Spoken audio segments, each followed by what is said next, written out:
O tema do nosso relato sobrenatural de hoje se chama O Ouro do Rio e a Alma Guardiã. Lembrando de me seguir, compartilhar, republicar, colocar nos seus favoritos, mandar o relato de vocês também aqui pra mim, pra eu ler. E muito comentário, muito like aqui pra dizer o que vocês acham dessa história, se já passou algo parecido. E vamos lá.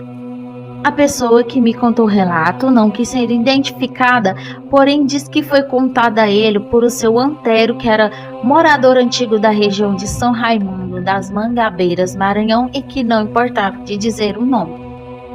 Ele disse que ele falava que essa história era para sentar na beira do fogão e escutar com atenção, que essa história não está nos livros, não está na terra, na água e no silêncio do povo que viu e não fala. É sobre o ouro que mora perto do rio e a alma que não deixa ninguém mexer. Lá para as bandas do sertão, tem um rio que o povo chama de Rio do Esquecimento. Não é nome de mapa, é nome de boca. Dizem que quem entra nele com intenção errada esquece de sair. A água é mansa, mas tem um peso. É perto da curva do rio, onde a mata fecha e o sol não entra. Mora um segredo. Antigamente, quando ainda se falava em garimpo escondido, um homem chamado Firmino apareceu por lá dizendo que tinha mapa, bússola e coragem. Ele dizia que o ouro estava enterrado ali, deixado por um coronel que morreu afogado tentando salvar o baú no enchente. O povo riu, mas Firmino foi mesmo. Entrou na mata com 2 ajudantes, enxada, lanterna e promessa de voltar rico. Na primeira noite acamparam perto da margem, fizeram fogueira, começaram a assar carne de sol, comeram e cantaram e contaram vantagem. Mas perto da meia-noite o ajudante mais novo, o Chico, começou a tremer. Disse que viu uma mulher de branco na beira da água com o cabelo cobrindo os olhos e o rosto e pé afundando na lama. Firmino mandou ele calar. Disse que era medo de mato, mas Chico não dormiu. E no outro dia sumiu. Só acharam a rede dele vazia e pegadas indo para o rio, mas não voltando. Firmino e o outro ajudante, Zé Tico, seguiram cavando. No terceiro dia acharam uma pedra envolta em pano velho. Quando abriram, a pedra soltou fumaça, mas era fumaça fria como gelo queimando. Zé Tico gritou, largou tudo e correu. Firmino ficou. Quando naquela noite o povo da vila viu uma luz amarela saindo da mata, como se fosse fogo, mas sem calor, e ouviram um canto, não de gente, mas de dor, um lamento que vinha da água.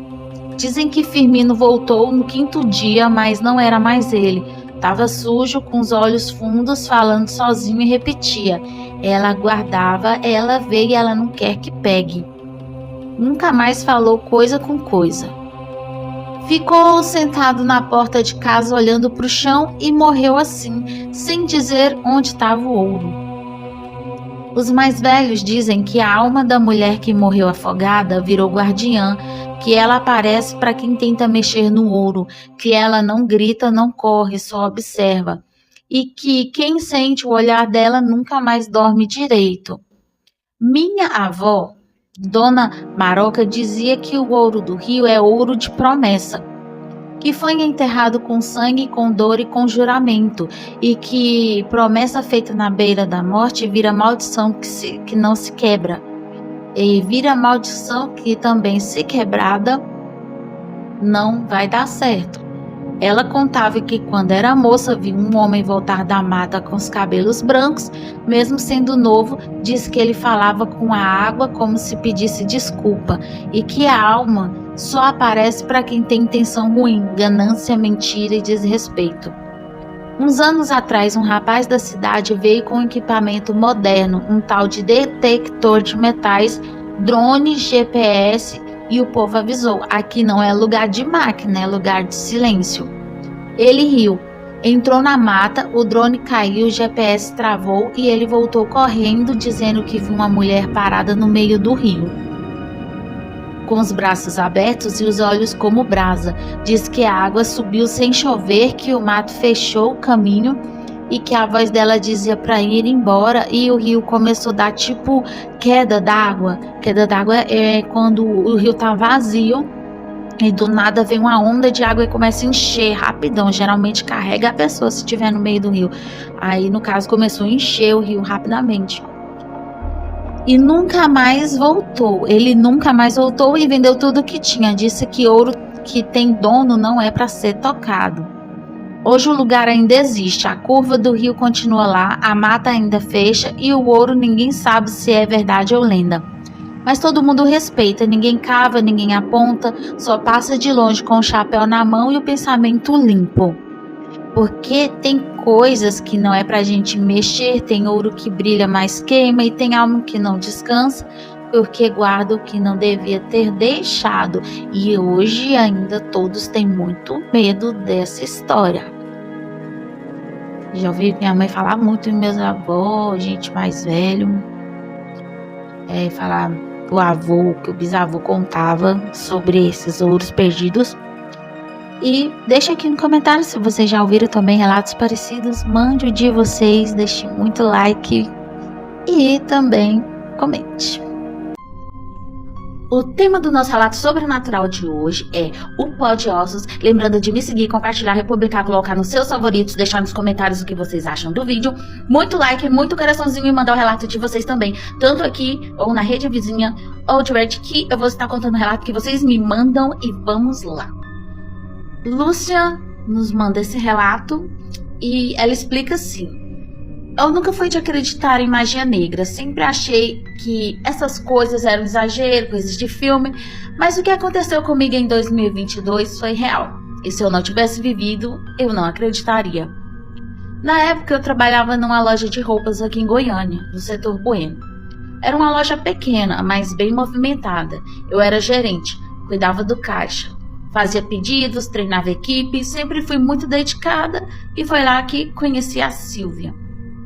Ela entrou como vendedora, tinha uns 40 e poucos anos, muito simpática, mas tinha algo nela que me deixava desconfortável. Ela era gentil demais, sabe?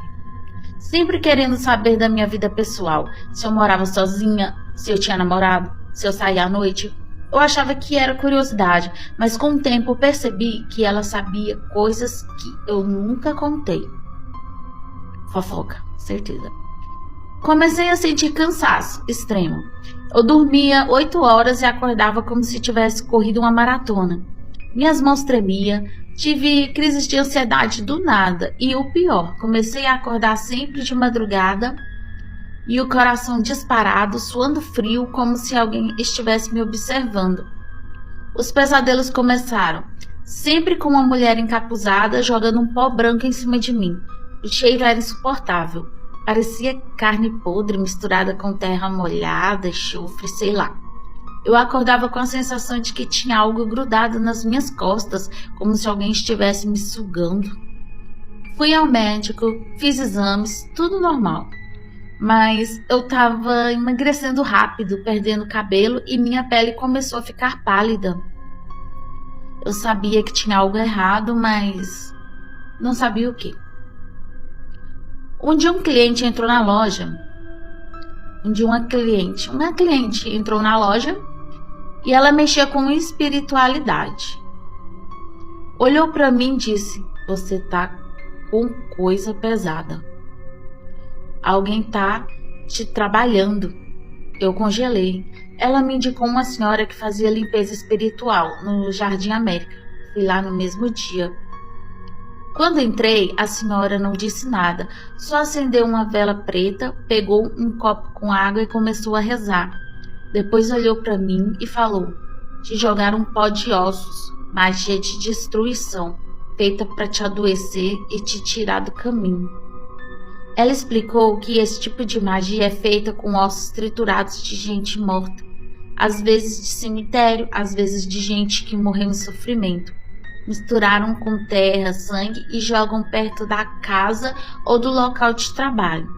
Disse que alguém queria me ver doente, isolada e sem força.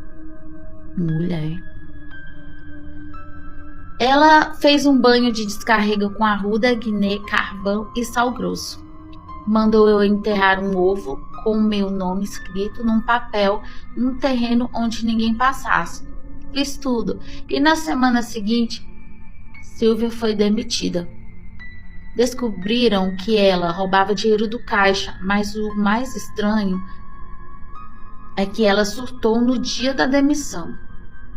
Gritava que eu tinha virado feitiço contra ela, que eu ia pagar caro, que ela sabia onde eu morava. Naquela noite, eu ouvi batidas na janela do meu quarto. 3 batidas, como se alguém com os nós dos dedos, como se fosse alguém com os nós nos dedos. Mas eu moro no 2º andar, não tem como.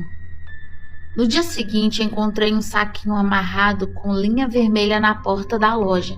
Dentro tinha terra, penas pretas e um papel com meu nome escrito em vermelho.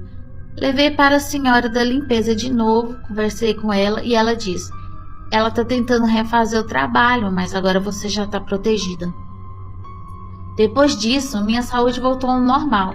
Os pesadelos pararam, mas até hoje, quando sinto cheiro de carne podre, eu lembro e fico em alerta.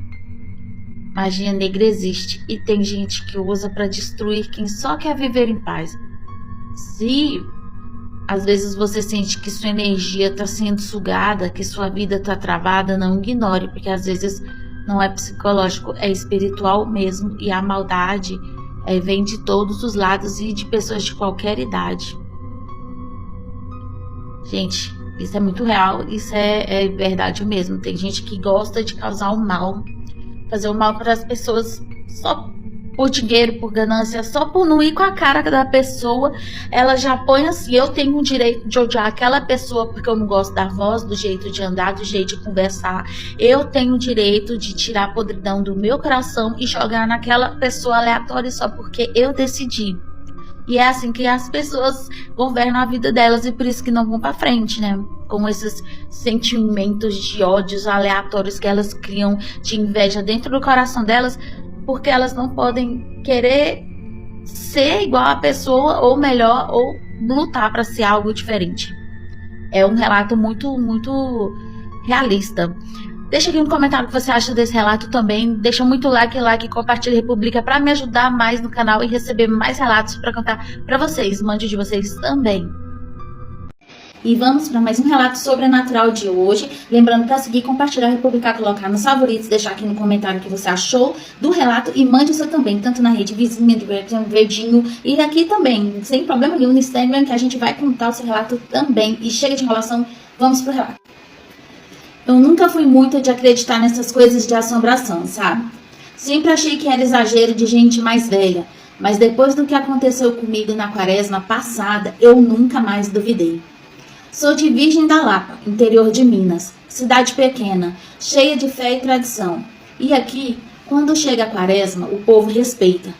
Não se canta alto depois das 6, não se anda sozinho à noite e principalmente não se desafia o silêncio da madrugada. Meus avós sempre diziam: na quaresma o mundo dos vivos e dos mortos se encosta, é tempo de recolhimento. Mas eu, com 24 anos e cabeça dura, achava tudo bobagem. Na sexta-feira da segunda semana da quaresma, saí para beber com uns amigos. Voltei sozinho por volta de 2 horas da manhã. E para cortar caminho, resolvi passar por uma trilha que fica atrás do cemitério, coisas que meus avós sempre proibiram. A noite estava estranha, sem vento, sem grilo, sem nada, só aquele silêncio pesado. E foi ali que começou. No meio da trilha, vi uma mulher parada, vestida de branco, cabelo longo, comprido, o rosto. Achei que era alguém da cidade. Talvez precisando de ajuda, me aproximei devagar e perguntei se estava tudo bem. Ela não respondeu, só virou o rosto. E quando virou, não tinha rosto. Era como um buraco escuro, uma sombra viva. E aí ela começou a se mover, mas sem mexer os pés, flutuando, indo para trás do cemitério. Eu tentei correr, mas minhas pernas travaram. Senti um frio subir pela espinha, como se estivesse mergulhando num rio gelado. E aí ouvi um sussurro no meu ouvido. Não tinha ninguém ali, mas a voz era clara. Você nem devia estar aqui. Desmaiei. Acordei já com o sol nascendo, deitado no chão, com a roupa suja de terra e o rosto gelado. Um senhor da roça me encontrou e disse que eu estava com os olhos abertos, paralisados, como se tivesse visto coisa ruim. Voltei para casa tremendo. Meus avós só olharam para mim e disseram: agora você sabe, porque a gente avisa. Nos dias seguintes comecei a ter sonhos estranhos, sempre com aquela mulher, sempre com aquele rosto vazio, e o pior, o cheiro de vela queimada aparecendo no meu quarto, mesmo sem vela acesa. Fui até a igreja, conversei com o padre e ele disse que durante a quaresma o mundo espiritual fica mais ativo, que algumas almas não descansam e que quem desafia o tempo sagrado vê o que não devia. Desde então nunca mais andei sozinho à noite, nunca mais ignorei os avisos, porque em Virgem da Lapa tradição não é só costume, é proteção. E para quem está escutando ou já passou por isso, escuta bem. Tem coisas que não são para serem vistas e tem caminhos que são para serem cruzados ou não, principalmente na quaresma. É o que mais o povo antigo conta, relata, ninguém quer acreditar, mas é a pura verdade. Quem desafia o que não conhece vai ver o que não quer. Deixa aqui seu like, deixa aqui seu comentário, me curte, compartilha, republica, manda a sua também e vamos mais de relatos.